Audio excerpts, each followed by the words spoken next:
Okay, get this. Scientists might have just detected alien signals. Oh, wow. And it's not some fringe theory. This is getting serious attention. Really? We're diving deep into some pretty wild claims about potential alien contact today.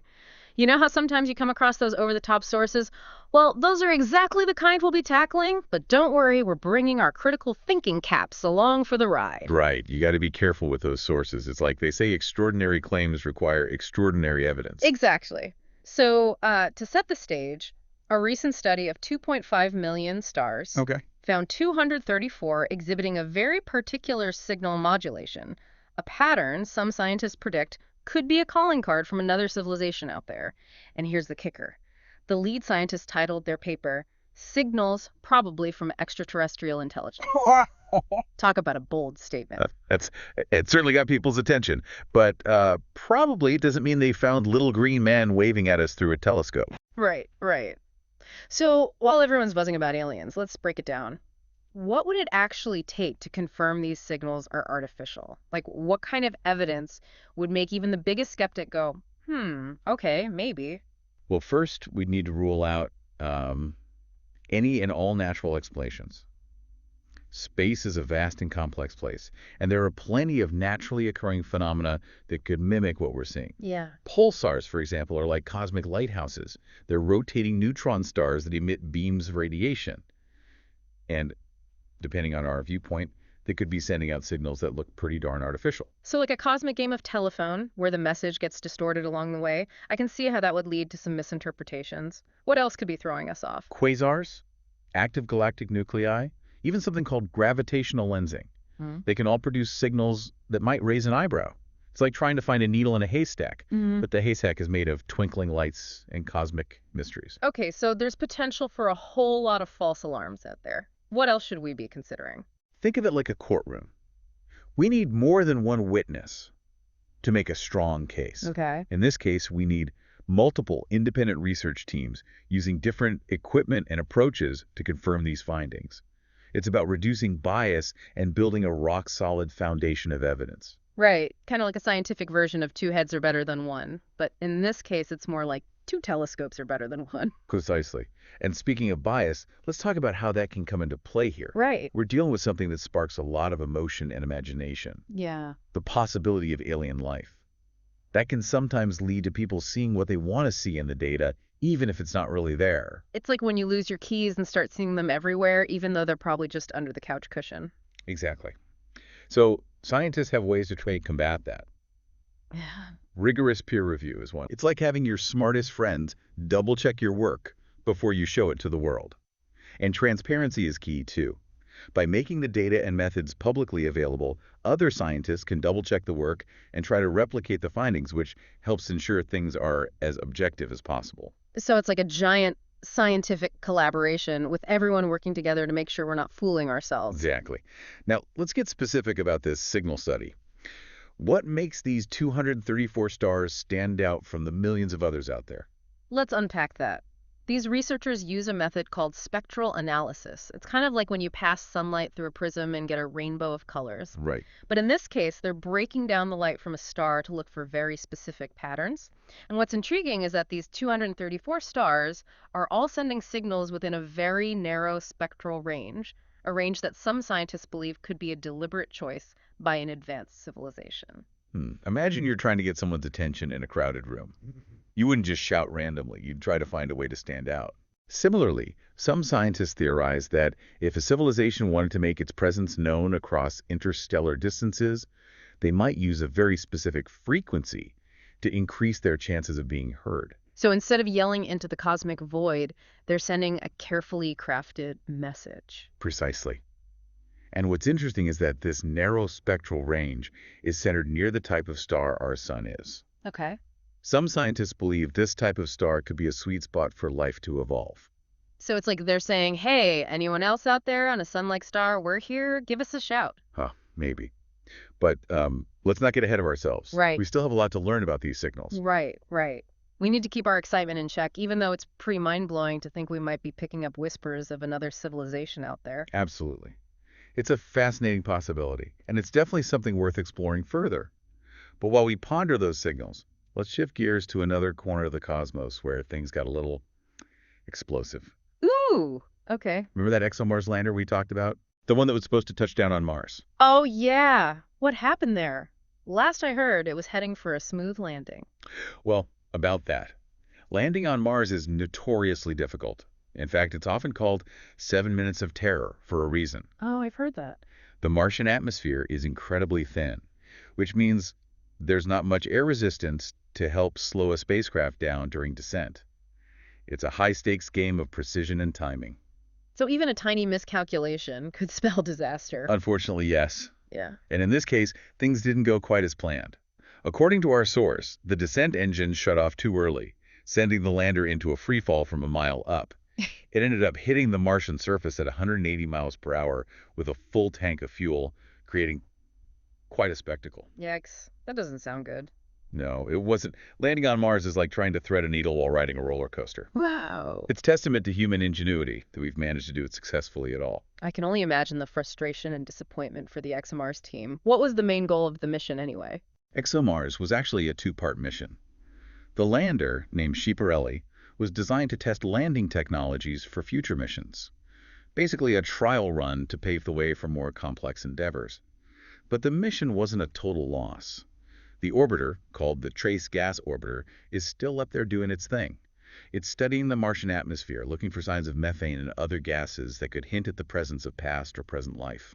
So while the lander met an unfortunate end, the orbiter is still up there sniffing out Martian secrets. Exactly. It's a reminder that even in the face of setbacks, scientific exploration continues. Speaking of setbacks, Tyler throws out some speculation about NASA possibly sabotaging the mission. He suggests they might not be thrilled about another country having a lander on Mars, especially one designed to search for signs of life. It's natural for people to wonder about those sorts of things. After all, space exploration is a competitive field with a lot at stake. But it's important to remember that speculation is not evidence. So back to the facts. What does the evidence tell us about the ExoMars crash? The European Space Agency has been quite transparent about the investigation. Based on the data they've collected and analyzed, the most likely explanation is a software glitch that caused the lander's descent engines to shut off prematurely. It appears to have been a tragic accident, not a deliberate act of sabotage. It's a reminder that even with the best technology and careful planning, space exploration comes with inherent risks. Indeed, exploring the unknown always carries a certain degree of uncertainty, but that's part of what makes it so exciting. Okay, so we've got potential alien signals, a dramatic Mars crash, and now Tyler throws in some UFO sightings just for good measure. Oh boy. He starts with a video of a large, black, saucer-shaped object speeding past the Popocatépetl volcano in Mexico. Ah yes, volcanoes. Sure. They seem to be a popular hangout spot for UFOs, at least according to some accounts. Why do you think that is? Is there something about volcanoes that attracts extraterrestrials? Well, let's not jump to conclusions just yet. While it's fun to entertain those kinds of thoughts, it's important to remember that there could be more down-to-earth explanations. All right, let's hear them. What are some alternative explanations for these alleged UFO sightings near volcanoes? First off, volcanoes are often in remote areas with little light pollution, giving you a clearer view of the night sky. Mm-hmm. That alone increases the chances of seeing something unusual. Right. And then there are the volcanic eruptions themselves. They release huge amounts of gases and particles into the atmosphere, which can create some pretty unusual visual effects. So those UFO clouds we sometimes see could just be volcanic plumes playing tricks on our eyes. Exactly. Lenticular clouds, for example, can form over mountains and have a smooth, saucer-like appearance that's easily mistaken for something more extraterrestrial. Okay, so sometimes it's just a matter of Mother Nature putting on a light show. What else could be contributing to these sightings? Let's not underestimate the power of human psychology. Volcanoes are powerful, awe-inspiring forces of nature. They tap into our primal fascination with the unknown. And it's not surprising that people might associate them with other unexplained phenomena like UFOs. It's like our imaginations run wild, especially when we're faced with something we don't fully understand. So it's a mix of environmental factors, perceptual quirks, and maybe a dash of good old-fashioned storytelling. Precisely. Now, about that Mexican UFO. Right. Tyler really emphasizes how this object holds this sharp saucer shape and doesn't change shape or blur like a bird or a plane. He even points out how it's jet black, even in broad daylight. You know how our minds tend to fill in the blanks when we see something ambiguous? Yeah. We often try to make sense of what we're seeing by relating it to familiar shapes and objects. Hmm. A blurry, distant object in the sky could be almost anything, but our brains might interpret it as a saucer shape because that's what we associate with UFOs. It's like those optical illusions where you see a face in a random pattern of dots. Our brains are hardwired to find patterns, even if they're not really there. Exactly. And Tyler also mentions a previous sighting over the same volcano, a horseshoe-shaped UFO that hovered for a bit before vanishing. It seems like once a place gets a reputation for UFO sightings, people are more likely to see things that confirm that belief, like a self-fulfilling prophecy. It's definitely possible. Our expectations can shape our perceptions, especially when dealing with something as ambiguous as a blurry object in the sky. And speaking of ambiguous objects, Tyler also shared a photo sent in by a listener, Steve Gray, of an unidentified object in the skies over Hampshire, England. Photos and videos can be tricky. Without context, it's hard to know what you're looking at. The angle of the shot, the time of day, the type of camera, all of that can influence what we're seeing. You're absolutely right. It's like trying to solve a puzzle with only a few pieces. Without more information about the circumstances surrounding the photo, it's difficult to say what the object might be. So let's talk about some of the usual suspects when it comes to UFO misidentifications. What are some common culprits? Well, we've already touched on some weather phenomena like lenticular clouds.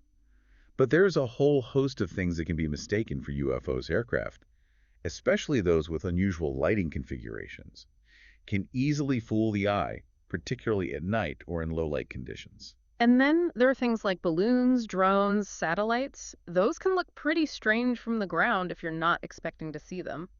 And of course, let's not forget about the possibility of hoaxes or people deliberately trying to mislead others. It's important to approach these sorts of reports with a healthy dose of skepticism and to consider all possible explanations before jumping to conclusions. It's like Sherlock Holmes said, once you eliminate the impossible, whatever remains, no matter how improbable, must be the truth. Of course, in the case of UFO sightings, proving something is truly impossible is a tall order. True. It seems like we're often left with more questions than answers. That's the nature of exploration, isn't it? The more we learn, the more we realize how much we don't know. Okay, so we've covered a lot of ground here. We've talked about potential alien signals, a dramatic Mars crash, and a whole bunch of mysterious objects in the sky. Makes you wonder what else is out there. It certainly does. It seems like every day brings new discoveries and mysteries about the universe.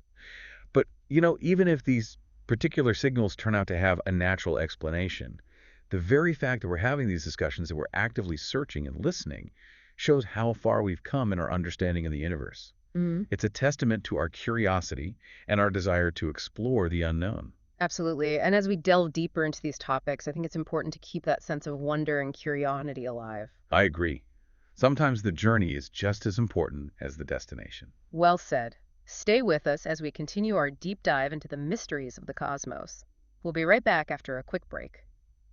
Welcome back. You ready to dive back into those potential alien signals? Always. Where should we start? Well, before we get into the nitty-gritty of what those signals could mean, I want to circle back to something we touched on earlier.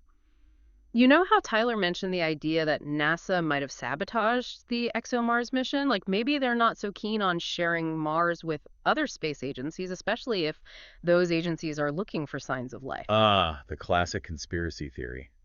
It's a tempting narrative, isn't it? The idea of a shadowy government agency trying to suppress groundbreaking discoveries. It feeds into our distrust of authority and the allure of hidden knowledge. But as intriguing as that story might be, we have to remember that extraordinary claims require extraordinary evidence. And in this case, there's simply no credible evidence to suggest that NASA had anything to do with the ExoMars crash. So what's the more likely scenario? As we discussed earlier, landing on Mars is incredibly tricky. It's a complex dance of engineering and physics, and even the smallest error can have catastrophic consequences. Right, the thin atmosphere, the high speeds, the need for pinpoint accuracy. It's a recipe for disaster if anything goes awry. Precisely. And in the case of ExoMars, the evidence points to a software glitch as the culprit. It seems the lander's descent engines shut off prematurely, sending it plummeting towards the surface. A tragic accident, not a sinister plot. Okay, so let's put that conspiracy theory to rest and shift our focus back to those potential alien signals. Now, just for fun, let's play a little game of what if? What if those signals really are from an alien civilization? What would that tell us about their level of technology? Now that's a question that gets the imagination going. Think about it. The ability to transmit signals across interstellar distances so vast it's hard to even comprehend. That would require technological prowess far beyond anything we're capable of right now. So we're not talking about smoke signals or carrier pigeons here. Not quite. We're talking about harnessing immense amounts of energy and focusing it into a beam that can travel light years through space. To put it into perspective, even our most powerful radio signals would dissipate into the background noise of the cosmos long before they reached even the nearest star system. Wow, that's humbling. So if these signals are real, we're dealing with a civilization that's light years ahead of us, technologically speaking. What would it take for us to send a message back? That's another hurdle altogether. Even if we could figure out how to generate and transmit a signal powerful enough to reach another star system, and that's a big if, we'd then have to contend with the vast distances involved. So not exactly a quick text message back to our alien buddies. More like sending a message in a bottle and hoping it washes ashore on the right cosmic beach. A very slow-moving bottle. Hit that 10. Even if we could send a signal at the speed of light, it would still take years, maybe even centuries, for it to reach its destination. And then there's the question of language. How would we communicate with a civilization that's evolved on a completely different planet with its own unique history, culture, and presumably language? It's not like there's a universal translator for alien languages, at least not yet. So it's not just a matter of building a bigger antenna. We'd need a whole new way of thinking about communication. What are some of the ideas scientists have come up with? Some have suggested using mathematical concepts or images as a form of universal language. After all, math is the language of the universe, right? The idea is that an intelligent civilization, no matter how different from us, would likely understand the basic principles of mathematics and geometry. We could try to encode messages using prime numbers, for example, or create images that convey universal concepts like the structure of atoms or the solar system. It's fascinating to think about, but it also seems incredibly complex. Decoding a message like that would be like trying to solve a cosmic Sudoku puzzle. Exactly. And even if we did manage to communicate, there's another layer of complexity to consider. We don't know anything about these hypothetical aliens. Their intentions could be peaceful or they could be hostile. Okay, now we're venturing into science fiction territory. Are we talking about a real-life War of the Worlds scenario here? Well, let's not get carried away. It's important to keep a level head, even when discussing the possibility of extraterrestrial contact. But it's a possibility we can't completely dismiss. Some scientists argue that it might be unwise to broadcast our presence to the cosmos until we have a better understanding of what's out there. It's like walking into a dark forest without knowing what creatures might be lurking in the shadows. That's a chilling thought. So, in addition to the technological challenges, there are also potential risks to consider. We could be opening ourselves up to dangers we can't even imagine. And even if those hypothetical aliens turn out to be friendly, there's still the potential for cultural disruption. Absolutely. Yeah. Imagine the impact on our societies, our religions, our entire understanding of the universe if we suddenly learned that we're not alone. It would be a paradigm shift of epic proportions. It's mind-boggling to think about all the ripple effects. It seems like the search for extraterrestrial intelligence isn't just about finding signals. It's about grappling with some really big questions about our place in the universe, our values, and the nature of intelligence itself. You've hit the nail on the head. It's a journey of exploration, not just of the cosmos, but of ourselves. It's a reminder that the universe is full of mysteries, and we're only beginning to scratch the surface. Well, we've come a long way in this deep dive. We've explored the possibility of alien signals, delved into the complexities of interstellar communication, and even contemplated the potential risks of making contact. But let's not forget that we started this conversation with some pretty wild claims based on a single source. A good point. It's important to circle back to reality and remember that while we've had fun exploring these possibilities, the evidence for extraterrestrial life is still circumstantial and open to interpretation. We need to be careful not to jump to conclusions. So where does that leave us? Are we alone in the universe, or are there other civilizations out there waiting to be discovered? That's the ultimate question, isn't it? And unfortunately, we don't have a definitive answer yet. But the search continues. And with every new discovery, we get a little closer to understanding the true nature of the universe and our place within it. You know, it's funny, we've spent this whole episode talking about aliens.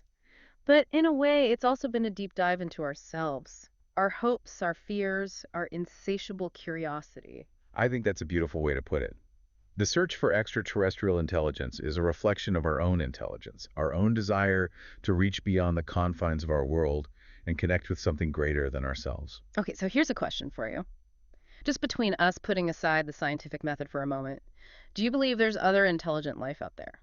You know, as a scientist, I'm trained to be skeptical, to rely on data and evidence. But there's a part of me, a part that maybe goes beyond logic and reason, that finds it hard to believe we're truly alone in this vast and incredible universe. I'm right there with you. The universe is simply too big, too full of possibilities for us to be the only ones experiencing this cosmic dance. Even if we never make contact with another civilization, the very act of searching, of wondering, of pushing the boundaries of knowledge, that's what makes us human. Beautifully said. It's a reminder that there's still so much out there to discover and explore.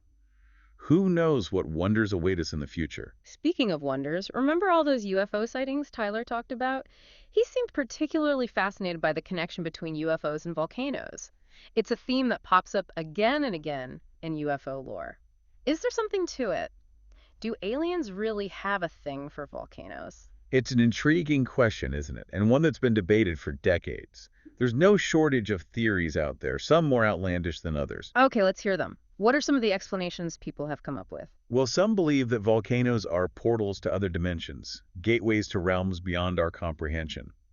Others suggest that aliens might be using volcanoes to harness geothermal energy, like some sort of intergalactic refueling station. I can just picture a flying saucer pulling up to a volcano for a quick energy top up. Right.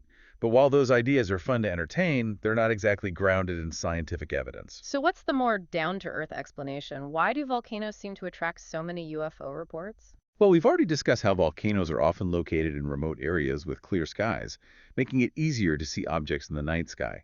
And then there are the eruptions themselves. They can release huge amounts of gases and particles into the atmosphere, creating some pretty spectacular visual effects that could be mistaken for UFOs. Right, like those UFO clouds we talked about earlier. Sometimes Mother Nature puts on a show that rivals even the most imaginative science fiction. Exactly.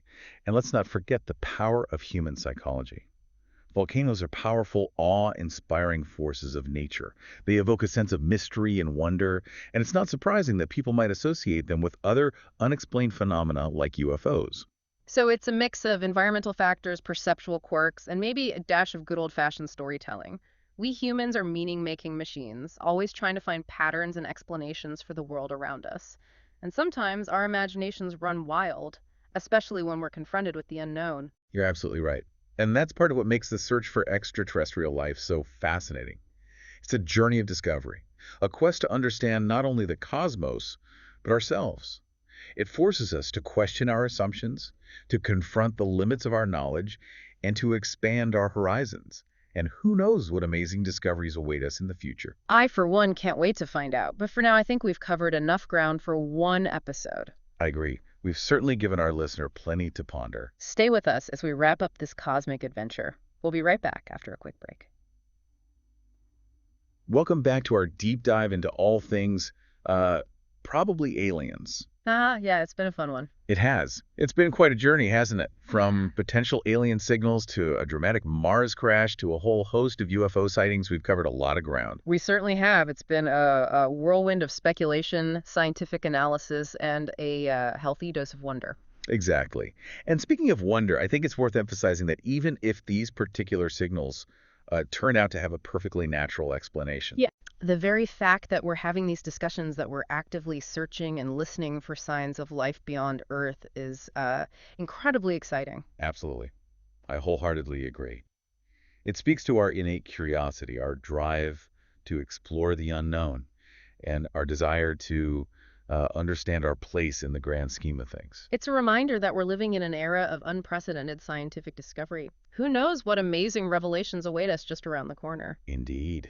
The universe is vast and full of surprises. Yeah. We're only just beginning to scratch the surface of what's out there. So, as we wrap up this deep dive, what's the one thing you hope our listener takes away from our conversation? I hope they come away with a renewed sense of wonder and curiosity about the universe and our place within it. Yeah. Perhaps they'll be inspired to learn more about astronomy, astrophysics, or even the search for extraterrestrial intelligence. Maybe they'll even look up at the night sky with a fresh perspective, wondering what secrets those twinkling stars hold. Exactly. And even if they don't become the next Carl Sagan or Jill Tarter, Right. I hope they'll approach the world with a sense of open-mindedness, curiosity, and a willingness to embrace the unknown. Beautifully said. And who knows, maybe one day we'll look back at this conversation and say, remember when we thought those signals might be aliens? Turns out it was something even more mind blowing. Until then, keep looking up, keep questioning, and stay curious.